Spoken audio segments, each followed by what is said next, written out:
right, hello 7th period.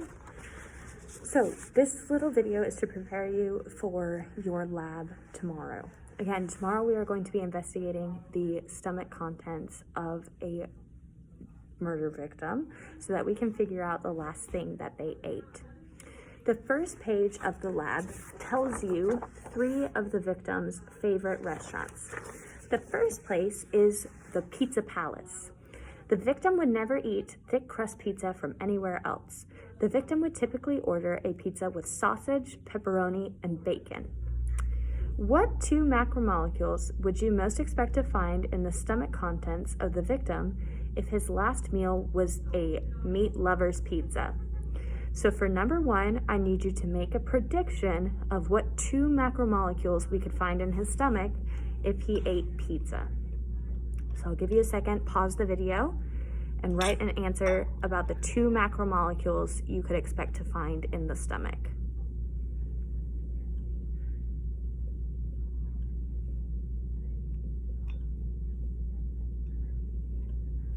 Okay, the 2 macromolecules are a complex carb and protein. The second restaurant is called the Smokehouse. This is just Buffalo Wild Wings. And the Pizza Palace, that's Memphis Pizza Cafe. The Smokehouse is where the victim would hang out to watch sporting events while eating Wingfest wings.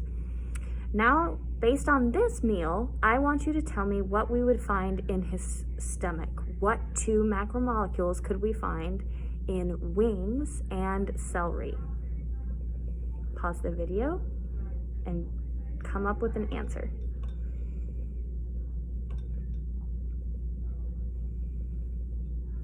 The answer is proteins and simple sugars, simple carbs, because celery has glucose. The third restaurant is called the Italian Eatery. It's just Olive Garden. It says the victim loved to go here for a night of bread, olive oil, and buttery. The building is clear. And buttery creamy pasta. What 2 macromolecules would you expect to find if this was the last meal that our victim had?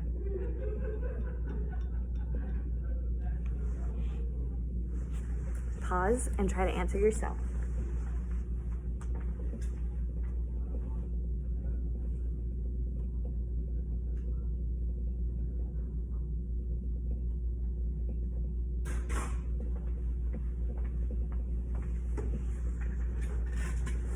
If you said complex carbs and lipids, you are correct. All right, the next thing on the first page says, the forensic pathologist has removed the contents of the victim's stomach for you to analyze in order to determine where the victim had his last meal and who he had it with. The following suspects submitted the testimonies below. So I want you to read these 3 suspects and then make a hypothesis. Who do you think the murderer is and why? Remember, your hypothesis should be an if-then statement. I'll give you a couple minutes to work on that. Pause the video.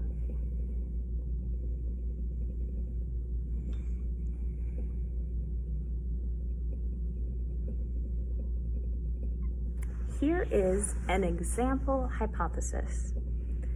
If the murderer is the victim's boss, then the victim would have complex carbs and proteins in their stomach because they ate at Pizza Palace. All right. Next, I want to go over the indicators. In class, we did the protein and the lipid indicators. I want you to make sure you have table 1 completely filled out before you get to class tomorrow. So we're gonna review this a little bit. The chemical test for a protein was called Biuretts. To test for proteins, you add 20 drops of Biuretts. Our control group for a negative test is water. So we're gonna add 20 drops to water.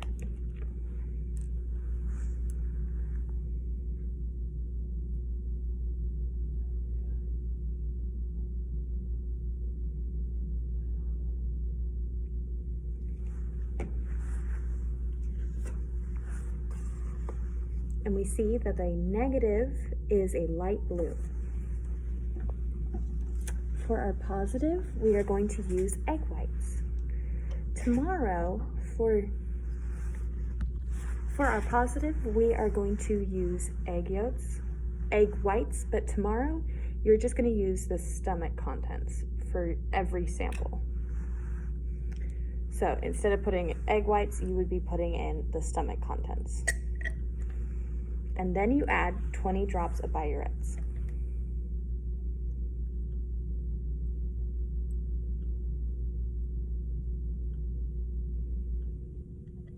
And again, a positive result is purple, like we see here. To test for lipids, we use a chemical called Sudan-4. The chemical test for lipids is Sudan-4. We add 20 drops. This is our negative, which is water.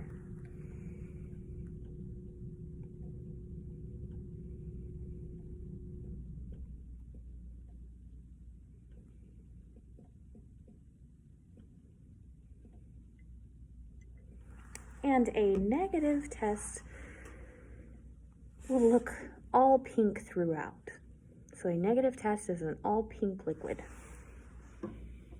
For our positive test, we are going to use veggie oil. Again, tomorrow you are going to use the stomach contents.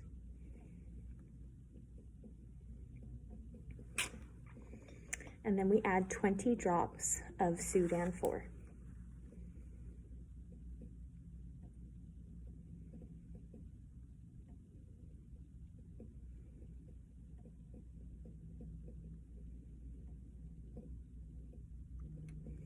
All right, a positive result is a red ring at the top. You can compare the difference between a negative and a positive.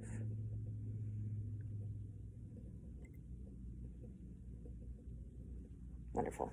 That is for lipids. All right, to test for simple sugars, we are going to use Benedict's solution. So for our control, we're going to use water.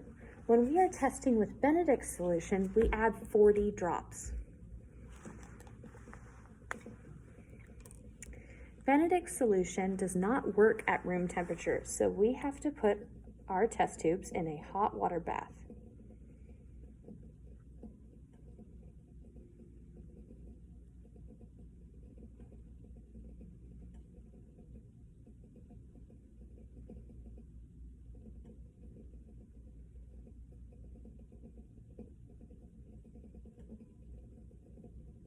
Again, 40 drops, and then we add it to the hot water bath.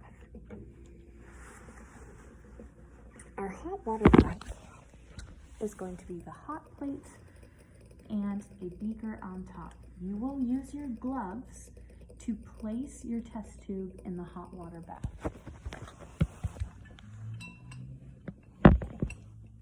Proper safety procedure includes wearing gloves. For our positive result, we are going to use dextrose. Again, we know that this is a sugar because it ends in OSE. You're going to put 1 milliliter of your stomach juice in there, and then 40 drops of Benedict's.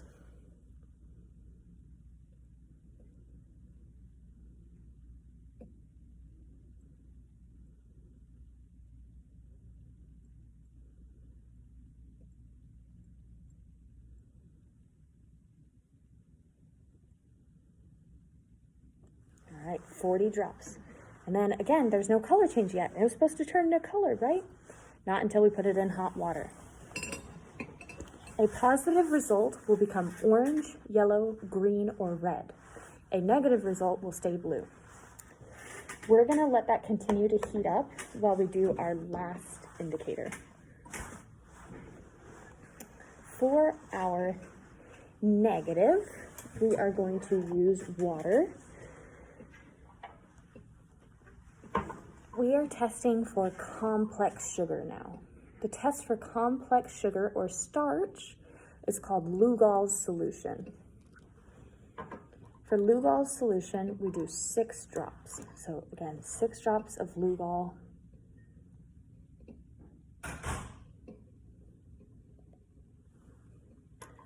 and we see that we have a yellow for our negative test. So there are no starches in here. For a positive result, we are going to use cornstarch and note the color change.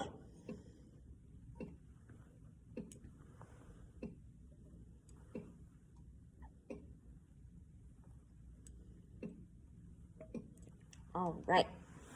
Again, we're going to use 6 drops of Lugol's to see if there is a complex carb in cornstarch.